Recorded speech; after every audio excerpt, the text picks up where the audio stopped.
Snow was falling gently over the wide plains of Montana, covering the earth like a blanket of silence. Inside a small ranch house, warm light spilled from the windows, and a husband and wife sat across from one another at the wooden table. John and Mary Dawson had been married for 20 years. 20 long years of waiting, praying, and hoping for a child that never came. The ranch had grown quiet over the years. Echoes of laughter they had once dreamed of remained just that, dreams. They had built cradles, painted a nursery, planted apple trees hoping to watch little ones run beneath them. But the years stretched on, and the rooms remained empty. Mary often stood by the window, watching the horizon, her heart aching with a longing words could never express. John, a man of strength and few words, carried his own grief silently, working the land with heavy hands, trying to fill the emptiness with labor. That night, the storm was fierce. The wind rattled the windows, and the fire crackled in the hearth. As Mary poured tea, a sudden knock startled them both. At this hour? In such weather? John rose, opening the door against the icy wind, and froze. 3 children stood shivering on the porch. The oldest, a boy of perhaps 12, held the hands of 2 smaller sisters. Their clothes were thin, their cheeks red from cold, and their eyes, wide, frightened, yet filled with a kind of desperate courage. "Please, sir," the boy said, his voice trembling.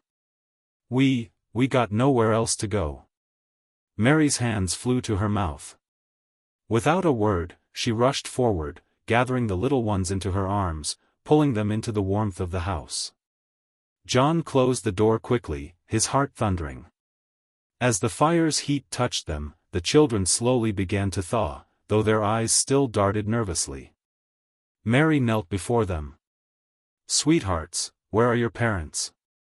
The boy swallowed hard. "Gone, ma'am.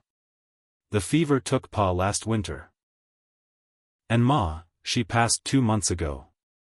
We been wandering since." His voice broke.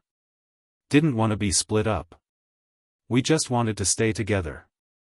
Silence filled the room, heavy and fragile. Mary felt tears sting her eyes. 20 years she had begged God for a child, and now, 3 orphans stood in her home, trembling but alive. John cleared his throat, voice rough. "Names?" "I'm Samuel," the boy whispered. "This is Anna, she's 8. And little Grace, she just turned 5. The girls clung to their brother, eyes searching the faces of the strangers who might send them away. Mary touched Grace's cheek, her heart melting. "You're safe now. We won't let anything happen to you." The children ate hungrily that night, bowls of stew clutched in tiny hands. Afterward, Mary tucked the girls into the long empty nursery, wrapping them in quilts she had kept all these years. Samuel, still cautious, lay by the fire, but John brought him another blanket, placing a firm hand on the boy's shoulder. For the first time in decades, the house echoed with soft breathing, children sleeping under their roof. The days turned into weeks. The Dawsons found themselves caught between wonder and fear. Mary laughed again as she braided Anna's hair, her heart alive with a joy she had forgotten. Grace followed her everywhere, clutching her apron with chubby fingers. John discovered Samuel's strength in the barn. The boy rose before dawn, eager to help with chores, determined to prove his worth. John, who had once believed he would never hear the voice of a son, now found himself teaching Samuel how to mend fences and ride horses. Yet, doubt lingered. Neighbors whispered, "They're not your kin. Don't get too attached." The law might come, demanding the children be sent to an orphanage. And deep inside, John feared, what if the children left as suddenly as they had come? Could his heart survive being broken again? One evening, as snow glittered under the moonlight, Samuel stood by John in the barn. "Mr. Dawson," he began softly, "we ain't got no place else. If you don't want us, we'll go. But I promised Ma I'd keep us together. I don't care where, as long as we're together." His young voice cracked with a burden too heavy for a child. John swallowed, staring at the boy who looked at him not just with hope, but with silent pleading. Slowly, he placed a hand on Samuel's shoulder. "Son, you don't have to go anywhere." Samuel's eyes widened. For the first time, John called him son. That night, John told Mary his decision. "We've prayed 20 years for a child. Maybe God didn't send us one. Maybe He sent us 3. Mary's tears fell freely as she embraced him. "Then they are ours, John. From this day forward, they are ours." The paperwork was long, the struggle hard.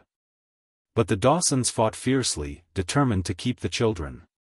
The day the papers were signed, Samuel, Anna, and Grace officially became Dawsons, a family born not of blood, but of love. The ranch, once silent, now rang with laughter.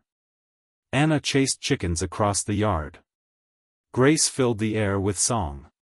Samuel, growing taller each season, stood proudly beside John, not just as a helper, but as a son. On their 20th anniversary, John and Mary sat together under the apple trees, now heavy with fruit. The children ran through the orchard, their voices carrying on the wind. Mary leaned against John, her eyes shining. "We waited 20 years, John," she whispered. "And God gave us more than we ever dreamed."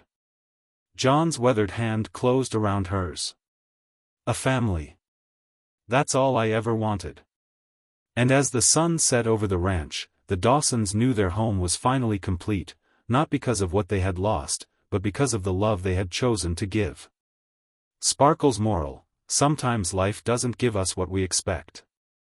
It gives us something greater. Families aren't always born, they are chosen, built on love that outlasts loss, and kindness that turns strangers into kin.